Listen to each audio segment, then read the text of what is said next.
These phrases make football players sound stupid and they are thrown every week. For example, he's got a good motor. Bro, he's not a car. Or they wanted it more. Football cliches like these get thrown around every weekend. They are empty-phrased as insights. And the problem, players start repeating them, fans start believing them, and real understanding of the game out of the window. Let us cut through the noise. Football is a language and cliches are its lazy grammar. Every time you hear, he will be disappointed by that or he's got a good motor, what you are really hearing is someone dodging real analysis. These are not insights. These are cover-ups. They sound smart, but they say nothing. And when players start using them, they stop learning how to express the actual game, the strategy, the struggle, and the why behind every move. If you want to speak football like a pro and not a parrot, it starts by killing the cliches. When a player says, we gave it 110%, what they are actually trying to say is nothing. It's a placeholder. It is a safety net. It is a way to avoid responsibility, detail, or vulnerability. Now imagine this. You are 19, you just broke into the first team. The cameras are on you after your debut. You get asked, what changed at the halftime? You answer, we just had to want it more. That line, you just told the world, the coaches, the club, the fans that you don't really know what changed.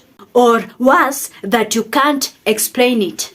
That is not just poor communication. That is a missed opportunity to show football intelligence. Now, let's flip it.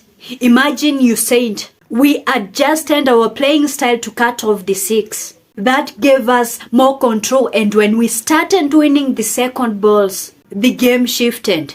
Boom! Now you are not just a player, you are a thinker, a communicator, a future captain, media savvy, coach trusted, transfer ready. This is the challenge. Cliches are easy, but they are a ceiling. And if you don't break through that ceiling, someone else will. At the elite level, language is leverage. The way you speak is part of your game. And right now, too many players are playing with a mutant voice. Let us break down a few of the biggest offenders. Football cliches that sound deep but collapse under scrutiny. First one, he's got a good engine. Sounds impressive, right? But what does it really tell us? It says he runs, okay, but does he really run smart? Is he pressing with purpose? Is he recovering positionally? At elite level, we don't praise effort without context. Endurance without intelligence is just wasted energy. Second, he will be disappointed with that. This is the king of empty analysis. A striker skies it from 6 yards and that is all you say? Where is the detail? Was his body shape off? Did he snatch the ball under pressure? Was it a poor cutback? If we stop at disappointed, we stop learning. That it's a game of two halves. Of course it is. That is not analysis. That is stating the obvious. When a game flips after halftime, the real question is why? Did the shape change? Did the press drop? Was there a psychological dip? This cliche kills tactical curiosity, and curiosity is how players grow. 4. He's got that in his locker. Let me ask you this. When was the last time he opened this locker? When a player scores an out-of-the-world goal after 15 games, that is not a trait, that is a moment. That is not how we develop potential. We develop it by making it repeatable. Now here is the real issue. When players keep using the cliches, they replace precision with performance. They sound like they don't know what they are talking about without actually saying anything. And that is a trap. Players start mimicking this style. They lose the ability to explain their own game.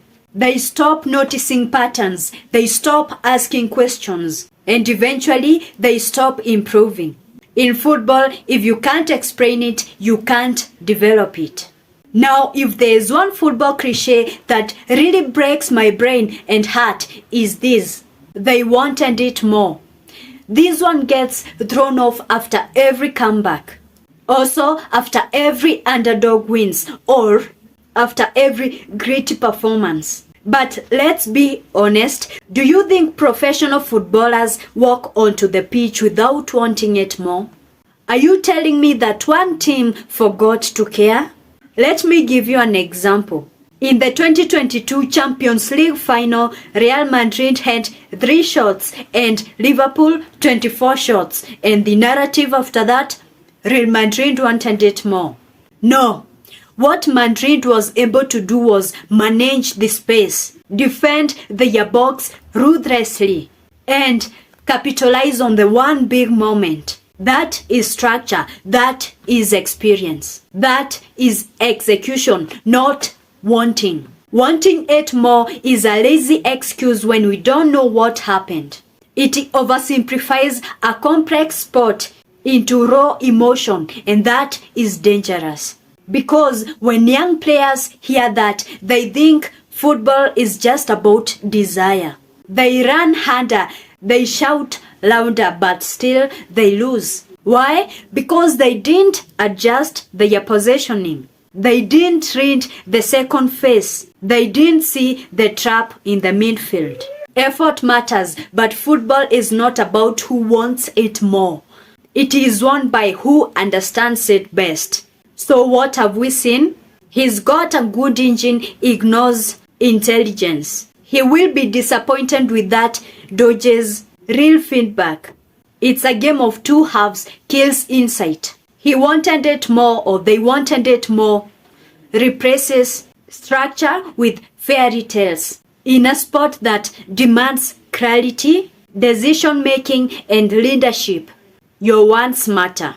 If you want to grow in football, don't just play.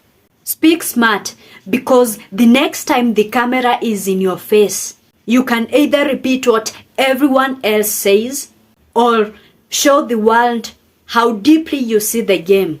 Now I want to hear from you. Drop the worst cliche you've ever heard and one that makes you roll your eyes every time. If you're serious about speaking football with purpose, check this out. You'll never look at interviews in the same way.